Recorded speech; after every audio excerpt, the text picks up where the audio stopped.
읽어보겠습니다. 베드로와 제자들,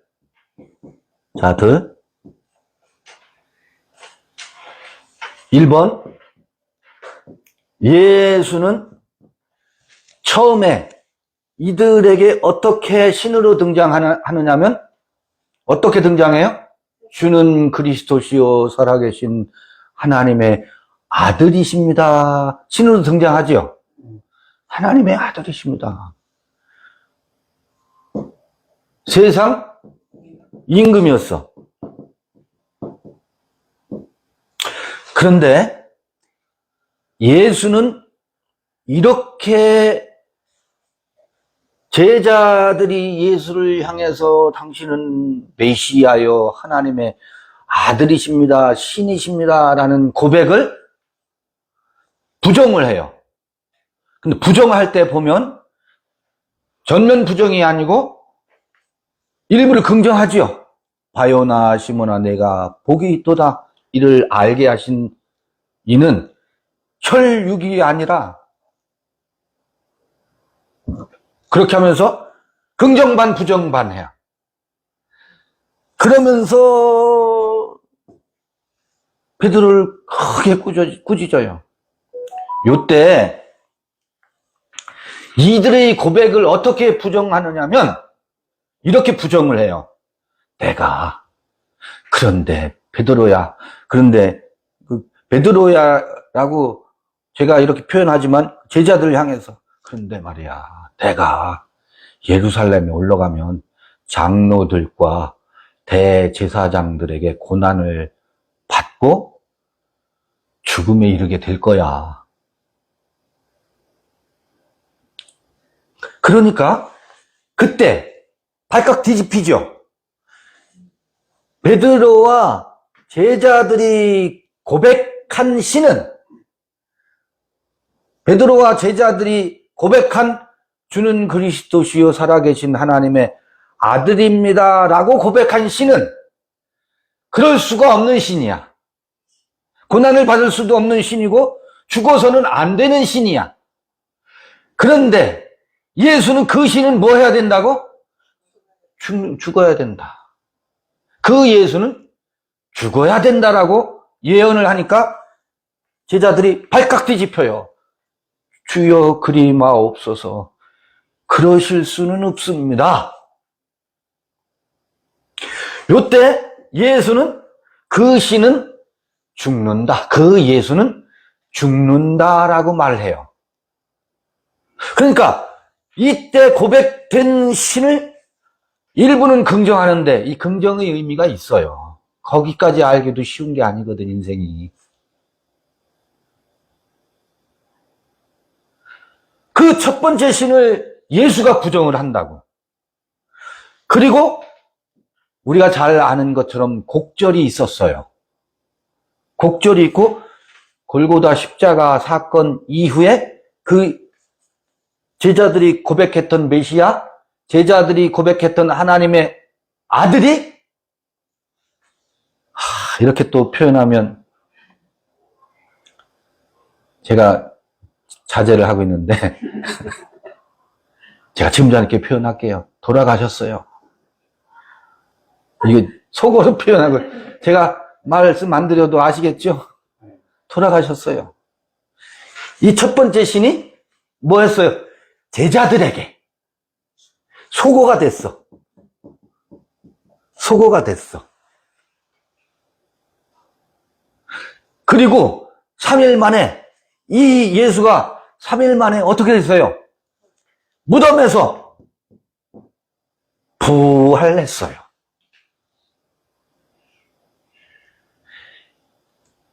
여러분, 이 이야기가 무슨 얘기인지 아세요?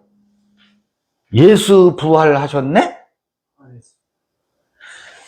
여러분, 이 기독교의, 이 성서의 이 부활 이야기는 우리가 생각하는 그런 관점 말고 다른 관점에서 보면 이 부활 이야기는 대단한 이야기예요. 무슨 이야기냐면, 이때 부활한 예수는 여기 주는 그리스도시요 살아계신 하나님의 아들이십니다. 제자들이 고백했던 그 예수가 부활한 게 아니라고요. 그 예수는 부정돼야 되는 신이야. 이해되셔요? 네. 제자들의 생각 속에 세상 임금 예수는 십자가 사건으로 인해서 부정됐고 떠나갔어요. 떠나가고 어망연자실한 상태로 게임 오버가 된 게 아니라고. 게임 오버가 된 게 아니고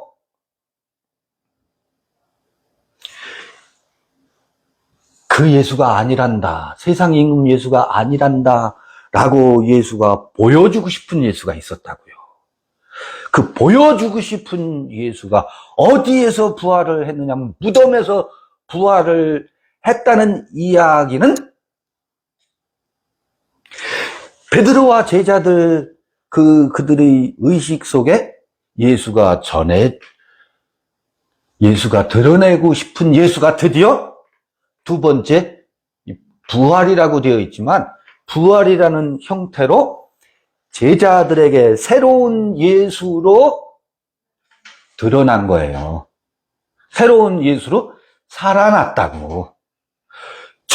거기에서 살아난 것만 기적으로 생각하고 사람들은 그 무덤에서 그 예수가 살아났다라고 하는데 그 예수가 살아난 게 아니에요. 그 예수는 죽었다고.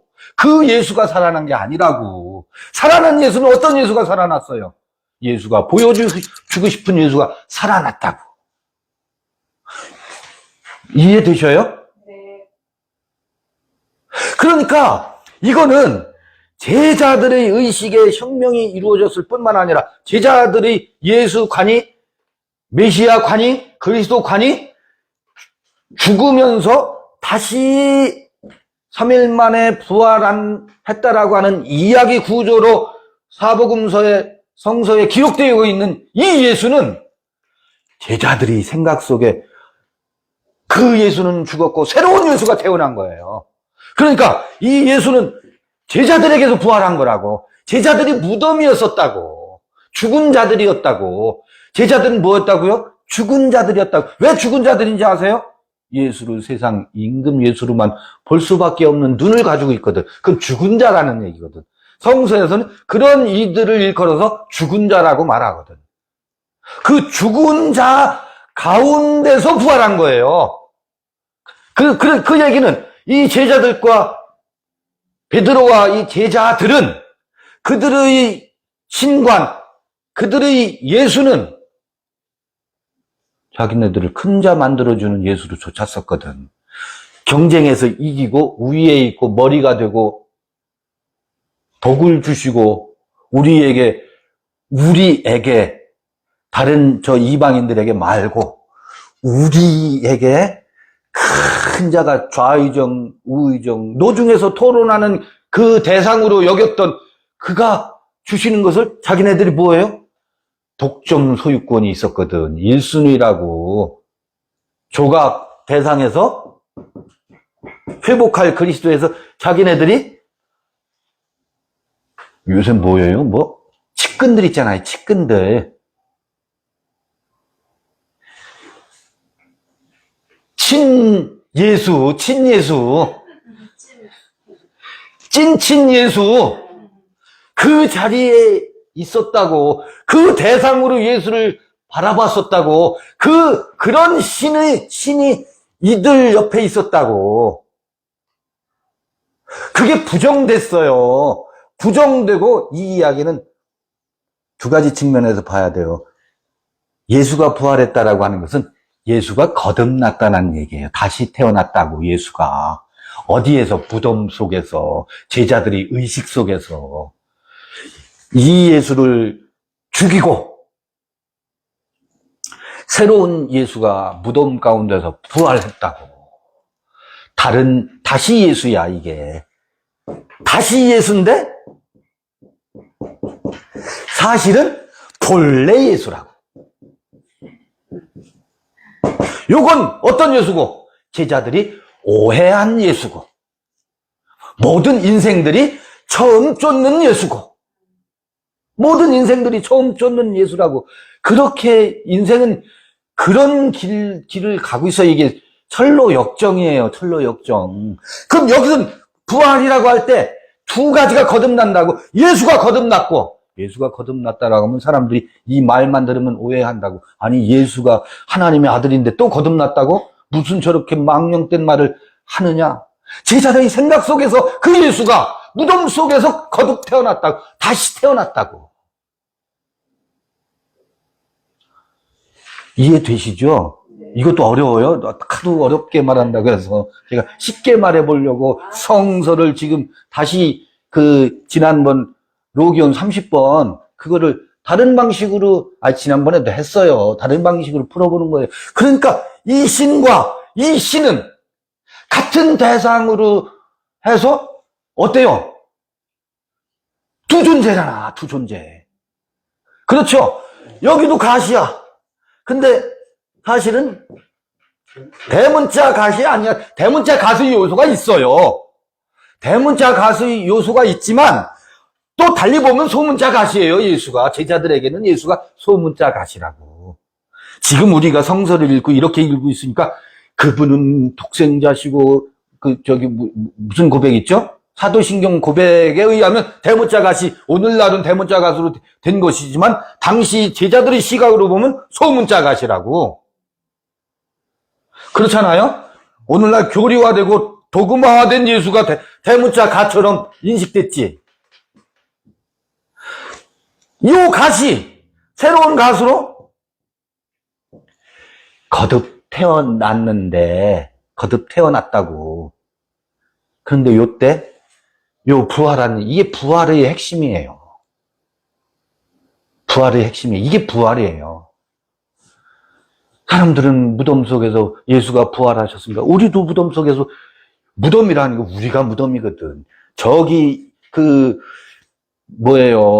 나사로가 갇혔던 돌무덤, 유대인들이 돌무덤이라는 게 있잖아요. 그게 이야기에 등장하지, 당연히. 그 돌무덤이 등장하지. 사람이 죽으면 시체를 가족장하거나 공동묘지로 쓰거나 하는 그 돌무덤이 이야기 속에 등장하지만 그 돌무덤은 우리라고. 우리 안에서 요 메시아로 우리 안에서 거듭난 것은, 이것은 누가 거듭난 건지 아세요? 베드로가 거듭난 거예요. 동시에 메시아가 거듭났고 동시에 베드로가 거듭난 거라고. 그러면서 이 메시아가 떠나니까 이제 좀 제가 또 경박하게 말씀드릴게요. 베드로는 닭 울음소리를 듣고서 닭 쫓던 개가 됐어. 그렇잖아요. 이 메시아가 떠났으니까, 십자가에 죽었으니까. 그게 뭐냐면 홀로 하나가 된 거예요. 홀로 하나가 된 거예요. 내 편이 없어졌어.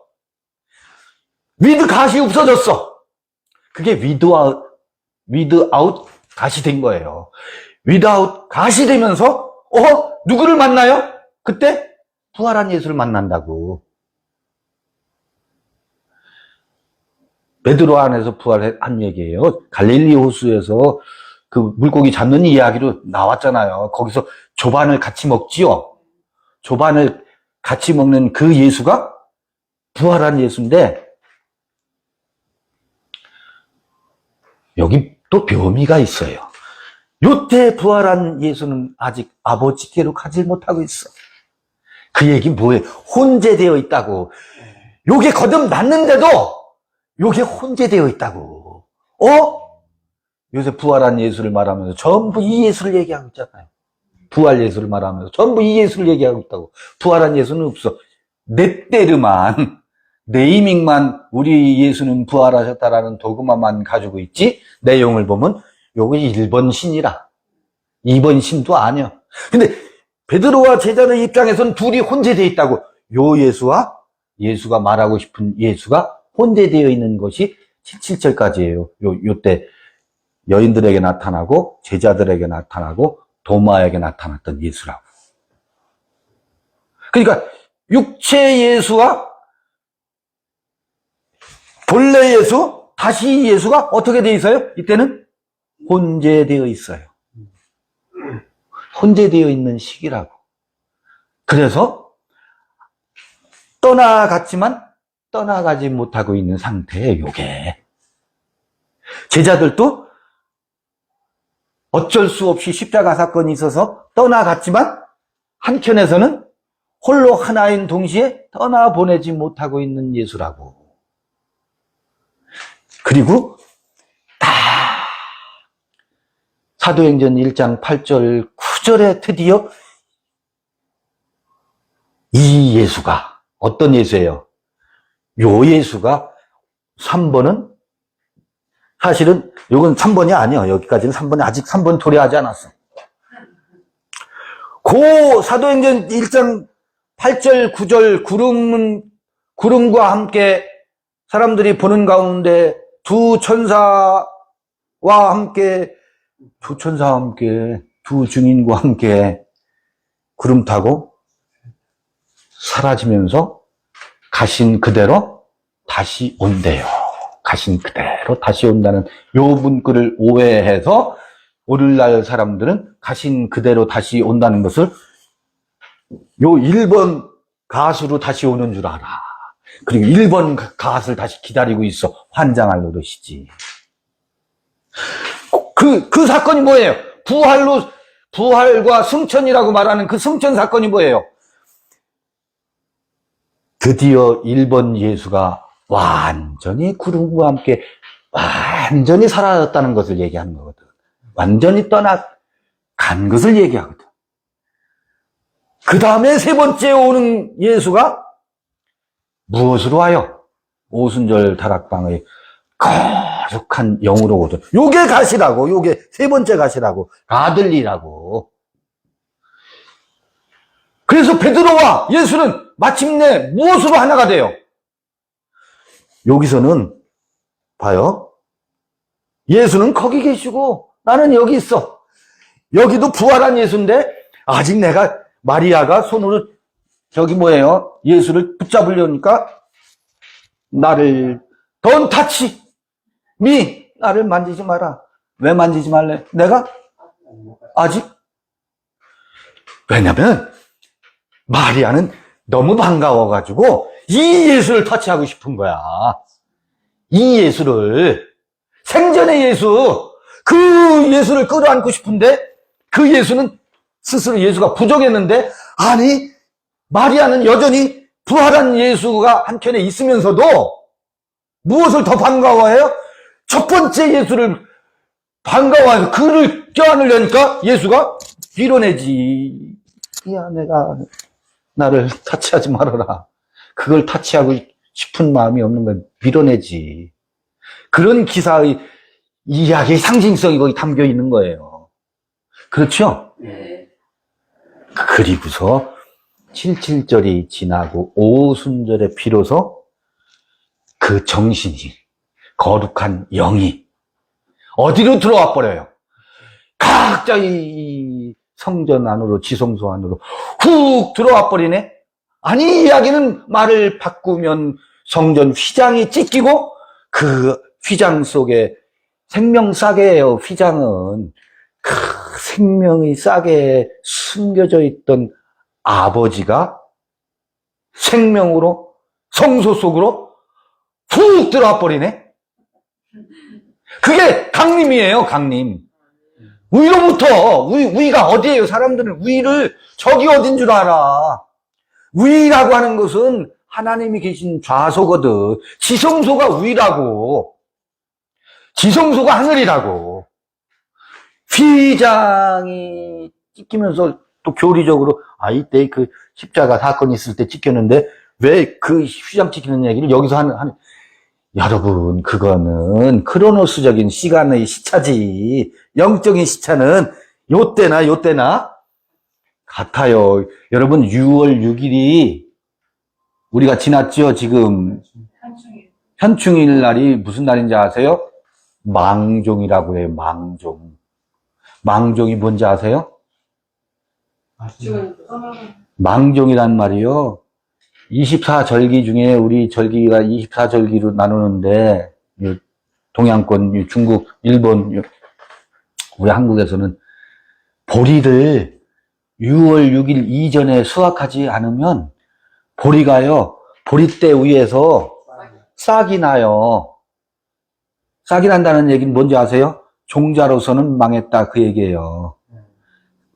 그 전에 추수를 하면 싹이 안 나.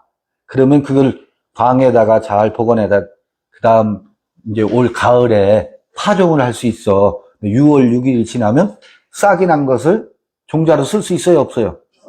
그래서 종자가 망했다고 해서 망종이에요, 망종. 절기라고 하는 것은 그 절기를 넘어서면 망종은 수확을 해야 할 때는 수확을 해야 돼요. 수확의 절기를 놓치면 종자로선 망해요. 요 절기에 수확을 하지 않으면 뭐가 없어요? 싹이 나버려서요. 보리대 위에서 싹이 나버려. 여러분, 이 때라고 하는 것은 굉장히 중요해요. 그래서 그거는 크로노스, 저기 뭐야, 24절기는 크로노스의 시간 개념이지. 히브리인들은 이거를 영성의 절기로 환원해가지고 크로노스의 개념이 아니라 각각에게 있는 카이로스의 절기 시간으로 표기하는 묘법을 그들은 영성으로 터득해서 그 2시간을 쓰고 있다고. 그래서 요때 휘장이 찍히고 요때 휘장이 찍혔는데 왜? 그게 아닙니다. 이것은 영성으로 보면 6월절이죠. 6월절이고. 여기는 7.7절이죠. 이렇게 나뉘어지지. 그러나 휘장이 단번에 찍히는 사건으로 기술할 수 있다고. 이게 문학적 서술 방식이에요. 요때 그러면 봐요. 첫 번째 가시죠? 두 번째 가시죠? 요 세 번째 가. 세 신이 있는 곳에 내가 그와 함께 있다. 그리고 그게 뭐냐? 홀로 하나가 된대요. 모노게네스가 된다고. 그래서 지금 말씀 30번 있잖아요. 세 신이 있는 곳에 신이 있습니다. 두 사람 또는 한 사람 있는 곳에, 사람이라고 번역되어 있는데 둘 또는 하나 있는 곳에 내가 그와 함께 하고 있다. 이때 에고 에이미 에고 메타 아우트, 아마 그렇게 되겠지. 저기 헬라어로 하면 그와 함께 했다. 에고 에이미 메타 아우트, 혹은 에고 에이미 아우토스 내가 그다. 내가 그와 함께 있다. 요게 30번 복습을 했는데요. 왜 이거를 복습을 했느냐면 31번을 원활하게 읽고 싶어서 31번 읽겠습니다. 31번하고 어떻게 같이 읽혀지나 한번 봐요. 잘도 갖다 붙인다고 하실 거예요. 31번이요. 예수가 말했다. 예언자는, 콥트어에도 프로페테스 그래요. 콥트어도 프로페테스, 선지자는, 예언자는 그 자신의 빌리지에서 혹은 폴리스에서 환영받지 못한다, 영접받지 못한다. 의사는 그를 알고 있는 자들에게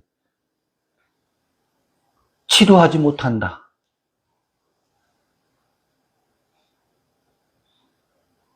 여러분, 저기 남편이 산부인과 의사면 부인이 남편한테 가서 출산을 지원받든가요? 부득이하고 어쩔 수 없는 상황에서는 남편에게 출산 도움을 받지만 산부인과 의사도 자기 부인을 자기가 뭐해요? 그 아이를 받지 않습니다. 친구한테 부탁을 하지. 부인은 남편을 너무 잘 알아. 저놈이 우리 저기 뭐야 의사로 나에게 많은 그 사랑을 베풀고 또 돈을 벌어오지만 술 먹으면 개가 된다는 걸 알거든. 그러니까 자기 몸을 남편에게는 뭐예요? 못 맡겨. 묘한 심리가 있다고. 그런 심리가 있다고. 그런데 이게 갑자기 31번에 왜 예수가 말씀하셨습니다. 선지자는 그 자신의 마을에서 환영받지 못합니다. 의사는 그를 알고 있는 자들을 치료하지 못합니다. 예수도 복음서에도 요 뒷부분은 신약성서에 안 나와. 의사는 그를 알고 있는 자들을 치료하지 못한다. 요 문구, 앞에 문구는 많이 나오죠. 많이 나와요. 선지자가 그 고향에서 대접받지 못한다라고 표현되어 있거나 환영받지 못한다라고 표현되어 있는데 그것은 조금 뭐예요. 번역을 좀 과장되게 번역한 거고, 선지자가 고향에 가서 대접받고 싶은 거예요. 대접받기 위해서 선지자가 되나요? 그리고 선지자가 고향 사람들한테 대접받으려고 고향에 가나요? 그게 아니고 그때의 대접은 선지자가 고향에 가면 선지자로 평가받지 못한다 그 얘기예요. 무슨 우리 주의 종께서 오셨으니 우리 주의 종을 잘 대접합시다. 그런 의미가 아니고 선지자가 고향에서 선지자로 평가받지 못한다. 그런 의미예요. 그 선지자로 대우받지 못한다. 무슨 풍성한 대접을 그 번역을 그렇게 해놓으면 선지자가 고향 사람들은 어떤 사람을 대접하는지 아세요? 금의 환영하는 사람. 객지에 나가서 성공해가지고 큰 부를 가져온 사람들은 현수막을 달아놔. 그 노래장에서 전국 무슨 트롯 대회에서 입상하고 하거나 하면 고향 사람들이 현수막을 붙여줘요. 우리 마을에 훌륭한 스타가 탄생하셨다고 현수막을 달아주는데 선지자는 고향에서 선지자 대접을 받지 못한대. 이게 왜 여기 갑자기 갑자기 여기 툭 튀어나오지? 31번에 왜 이거를 배치해놨을까? 그냥 이게 속담이나 격언처럼 흔히 쓰는 말일까? 우리를 또 고향에서 대접받으려면 뭐 해야 돼요? 외지에서 갑부가 되든지 성공해야지. 선지자로 가면 선지자 대우 받겠어요? 무엇이요? 내가 그 형제를 알고 그 아버지가 목수인 걸 아는데 그가 치료자라고 선지자라고? 살다 보니 별 이상한 소리 다 듣겠네. 요 심리가요. 왜 여기에서 배치되어 있을까? 이게 무엇을 말하는 걸까? 이거는 아주 슬픈 진실이에요. 그건 그냥 속담을 얘기하는 게 아니라 인생이 겪고 있는 지독한 질병을 여기 서술하고 있는 거죠. 무슨 얘기예요? 고향은 어디예요? 어디가 고향이에요? 여기 1번, 2번, 3번 늘어놓고 한번 봐볼까요? 사람들이 살고 있는 곳은 어딘지 아세요? 일본에서 살아요. 일본에서 산다고. 여기서 살고 있어. 베드로와 제자들도 여기가 고향이야. 여기서 태어났고 여기서 살고 있어. 여기서 뭐 하기 전에는 뒤지기 전에는 여기를 떠나지 못해. 아까 그 말이 나오는데 내가 얼마나 참았는데 여기가 고향이에요. 내가 살고 있는 고향이에요. 그래서 누구를 영접하지 못하느냐면 이 두 번째와 세 번째를 영접할 능력이 없어요. 누가 누구에게, 내가 나에게. 누가 선지자예요? 두 번째와 세 번째가 선지자거든. 두 번째와 세 번째가 의사거든. 여기를 치료하는 테라피스트가 여기 있다고. 두 번째와 세 번째가 치료자라고. 누구를 치료하는? 여기 일본에 머물고 있는 사람들을 치료할 수 있는 치료자요, 선지자거든. 그런데 이 사람들이 이거를 영접해요? 못해요.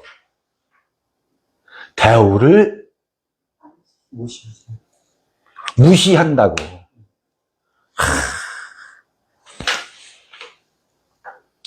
내가 초등학교 친구들 만나면 이런 얘기를 하겠어요? 노래방 같이 가고, 어렸을 때 추억을 이야기하고, 같이 허물 없이 지냈던 그 어린 시절로 돌아가서 어울리지. 이 이야기를 하겠어요? 졸아요, 졸아. 저는 뭐야? 전도는 저기서나 하지, 여기까지 와서 웬 지랄이여. 안 받아들여요. 이 얘기 무슨 얘기냐면요. 선지자와 치료자는 어디에 있는데, 우리 안에, 지성소 안에 이 정신으로 있다고, 부활한 예수와 다시 오실 거룩한 영으로 있는데, 누가 누구를 무시한다고? 개무시를 누가 한다고요? 지가, 치료자는 우리 안에 있어요. 각자 안에 있어요.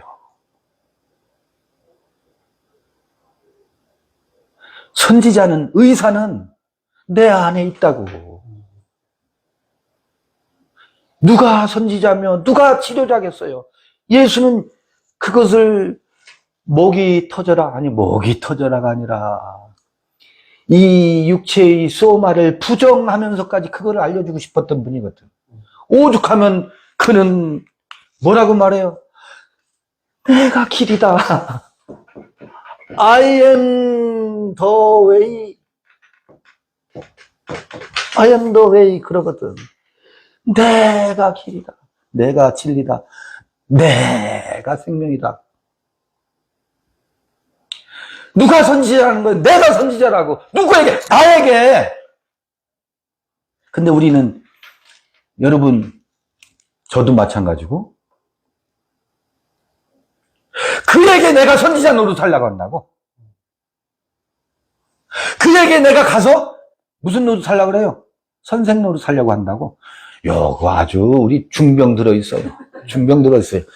고향이 어디에? 여기서 노는 거예요. 여기서. 일본에서 논다고. 일본에서. 그러면 베드로와 그 제자들은, 오 선생님이셔. 우리가 당신을 사랑합니다. 당신을 위해서 목숨을 바치겠습니다. 그러는 동안 힐링, 테라피스트, 치유와 깨달음이 이루어지겠어요? 안 이루어진다고. 누가 누구를 영접하지 않느냐면 선지자나 의사가 자기 고향에서 환영받지 못해, 대우받지 못해. 여러분요, 여러분 뭐 젊어서 교회 다니고 뭐 기도원 다니고 할 때 나 고쳐달라고, 안수해달라고 머리 많이 그 신령한 목사님들한테 들이미셨었죠? 보니까 아유, 그때 머리들 다 빠졌어. 그때 머리들 다 빠졌어. 그리고 내가 40일 금식 기도하고 내려와서 하나님이 나에게 능력 주셨다고, 여러분 어지간히 안수 또 해대셨네. 그때 지문이 다 없어졌어. 그때 지문이 다 달아가지고 요새 동사무소에 가서 뭐 하려면 안 나오죠. 지문 다 지워져가지고. 너무 안수를 많이 하셨어.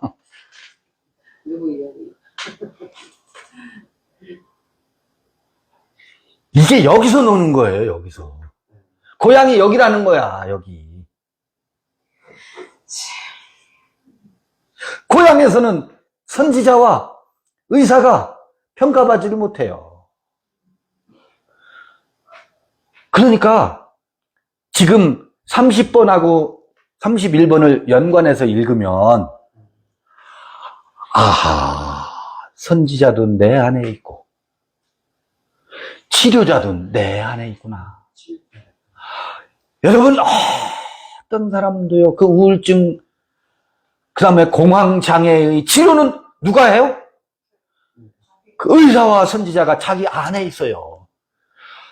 그 길과 진리와 생명이 되는 자기 자신을 스스로가 개무시하고 있으니까 주인이 없는 빈집이 돼가지고 가슴이 답답해. 숨이 콱콱 막혀. 갑자기 숨이 안 쉬어져. 호흡이 안 돼. 호흡 곤란. 앞이 캄캄해. 그래서 그 신경을 완화시키기 위해서 뭐예요?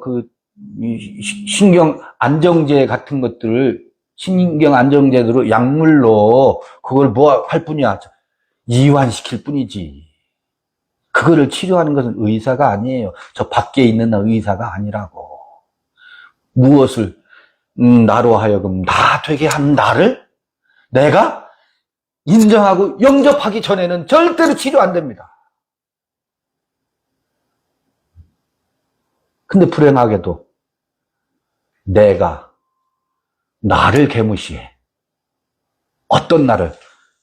나와. 그러니까 나도 내가 뭐 해야 돼요? 부활해야 된다고. 이 나에 머물러 있어 봐야 나는 여기서 늘 초췌하고 추레하고 여기서 누구하고 비교하면 아휴 나는 음매 기죽어. 여기서는 이거 기 살리려고 기도 굴에 가서 아무도 안 보는 주여 삼창하면서 거기서 막 기 살리죠. 기 살려가지고 내려오는데 또 내려오면 아휴, 목사님의 설교 한 방에 그냥 또 갑자기 기죽 음매 기죽어서 주여 내가 죄인입니다. 요것만 반복하고 있네. 여러분 그 시기는 뭐 해야 돼요? 빨리 보내요. 씨가 어떻게 망종이 돼버린다고. 망종 싹이 나버린다고. 지금 부활의 계절이요. 거룩한 영이 우리 안에서 의사와 치료자로 와서 내가 나로 활짝 만개할 시절이라고. 그 시절을 지금 어찌 보내고 계신지요. 그렇게 살아야 되지 않겠어요? 네. 내가 누구로 살아요? 나로 살아야 된다고. 내가 나에게 푸대접 받는 시기를 이제 그만하자고. 누구도 제가 그러잖아요. 몇 년 전부터 하던 이 세상에 고무신은 있어도 대신은 없대요. 대신은. 누가 대신 여러분의 삶을 살아주겠어요? 누구를 여러분 마음속에 영접하면 이 예수를 영접한 것을 주는 그리스도 주여 살아계신 하나님의 아들이십니다. 이 위대한 고백을 예수는 단칼에 베어버리잖아요. 야야야야 무슨 소리냐. 내가 너를 대신 네가 네로 살아야지 내가 너를 대신한다고. 우리 모든 이 여행을 한 사람은 이 자리에 이 시점에는 정신이 팍떡 들어야 된다고. 아하 그렇구나. 나는 내 한 생이라고 하는 것은 뭐 길면 뭐 시편에는 몇 살이라고 했어요? 70, 80이 요새는 100세 시대라고 하잖아요. 이 짧은 생이요. 내가 한번 멋들어지게 나로 살아볼 수 있는 위대한 찬스라고. 생명으로 불꽃처럼 살아낼 수 있는 최고의 기회라고. 이 한 번의 기회를 왜 주눅 들어가지고 눈치 보고 우리 주님이 대신만 외치시고 계신지 가만히 있어봐. 무당들이 무슨 내림굿 할 때 무슨 신을 불러대더라. 무슨 신이 있는데 여러분 대신에 속지 마세요. 대신에. 차라리 고무신을 믿으세요. 고무신은 내 발이라도 따뜻하게 해주지. 대신은 평생 우리를 농락한다고. 우리가 끌려왔다고. 이 두 번째와 세 번째의 이 여정으로 성큼 그래서 고향에서 선지자와 치료자를 무시하지 말고, 개무시하지 말고, 진짜 개무시해요. 자기가 자기를 그렇게 개무시하는 삶을 평생 사는 사람들, 그리고 자꾸 주님이, 그게 주님인데, 이거를 뭐라고 하는지 아세요?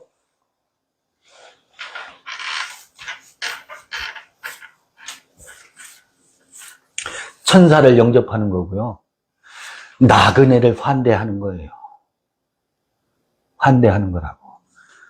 나그네를 환대한다라고 하는 것이 내가 나를 귀퉁이에다가 밀어내고 있었던 그 나를 내가 천사로 영접하는 것이고 그를 환대해야 된다고.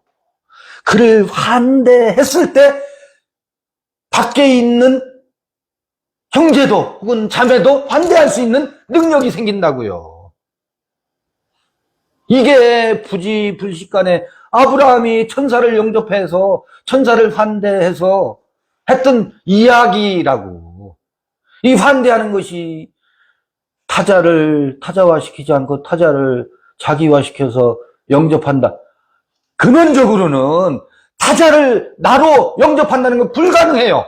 어떻게 그게 가능하겠어요? 있을 수가 없어요. 누구를 이 선지자와 치유자로 와 있는 나를 내가 소외시켜 놓고 추위에 떨게 했다고 내가 나를 그를 천사로 영접하고 그를 이 아랫목으로 다시 환대했을 때 사람과의 관계도 정상적으로 그들을 천사로 대할 수 있는 기본적인 뭐가 생겨요? 역량이 생긴다고요.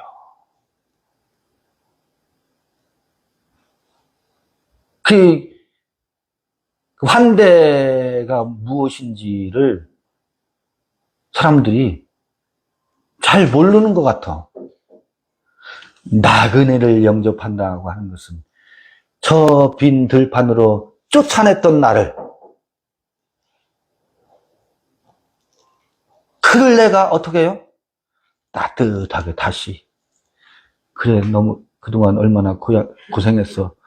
내가 여기를 고향으로 삼다 보니 여기서 승승장구한 사람을 내가 현수막 걸으려고 그걸 기다리다 보니 내가 너를 천대했구나. 미안해. 내가 너무너무 잘못해서 누구에게 용서를 빌어야 돼요? 내 자신에게 용서를 빌어야 된다고. 그래서 화해는 나와 내가 해야 된다고. 그래야 이 불안과 두려움으로부터 해방돼요. 터널 증후군? 그래서 왜 해방되겠어요? 자꾸 숨어만 들고.